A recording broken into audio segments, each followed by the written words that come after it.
Saya kalau Ramadan dulu zaman SMP dan SMA, saya sudah bermalam di masjid. Waktu itu belum saya tahu apa itu itikaf.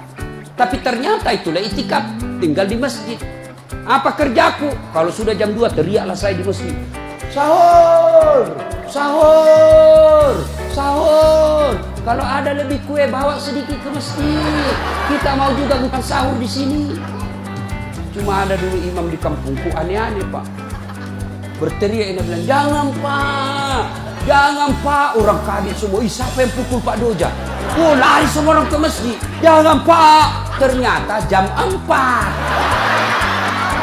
Orang.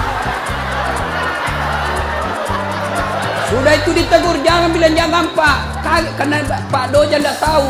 Nah bilang lagi, sahur, sahur. Sudah jam 3 lewat 60 menit. Cocok tahu aja Pak.